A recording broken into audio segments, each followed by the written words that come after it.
Each year, ASCO, the American Society of Clinical Oncology, the largest oncology society in the world, conducts a major meeting where over 30,000 medical professionals come together to highlight the key medical advances in cancer care.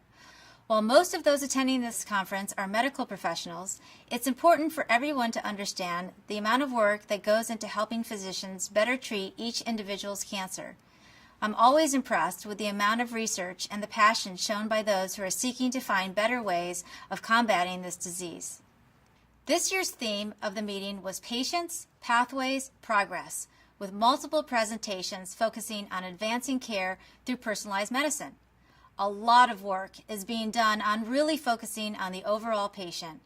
It was great to hear ASCO President Dr. George Sledge confirm from the podium that patients must be the primary focus and the source of inspiration for clinicians devoted to oncology.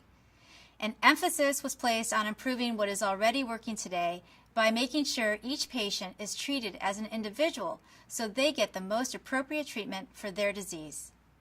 Another major focus of this year's meeting was pathways, which can be interpreted in genetic terms as a transition of research from the laboratory to the clinic.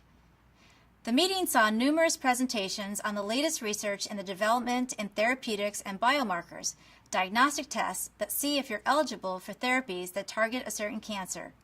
Many amazing results in the advancement of personalized treatment options were shown to improve overall survival in numerous different cancer types, including colorectal, gastrointestinal, lymphoma, ovarian, and breast cancer. One area that showed significant advancement was that of lung cancer.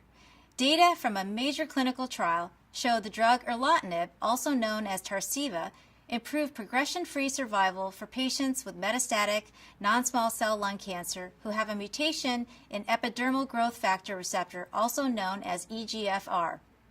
The results showed that patients who have this mutation responded better with Tarceva versus standard chemotherapy. This is a great example of how physicians are better able to target therapies to different cancer types. Another key highlight in lung cancer came from Pfizer, a pharmaceutical company which is developing a new remarkable medicine to combat metastatic non-small cell lung cancer. Nearly 2/3 of patients with this form of cancer who are positive for the presence of a certain gene arrangement called anaplastic lymphoma kinase respond to Pfizer's new drug, crizotinib. Clinical trials have shown this new medicine is potent and selective in inhibiting activity against tumor cells. However, one of the most significant findings at this year's meeting centered on the care for patients with metastatic melanoma, also known as skin cancer. This year's ASCO meeting highlighted the stellar performance of 2 new drugs in clinical trial development that target the disease. Phase 3 clinical trials of ipilimumab from Bristol Myers Squibb and vemurafenib from Roche demonstrated improved survival in patients with melanoma and will no doubt change the treatment decisions for patients with metastatic melanoma. Approximately half of patients with melanoma have a BRAF mutation, which is present in about 40 to 60% of melanomas. The studies showed that patients responded to these new drugs and showed significant improvement in overall survival compared with standard chemotherapy.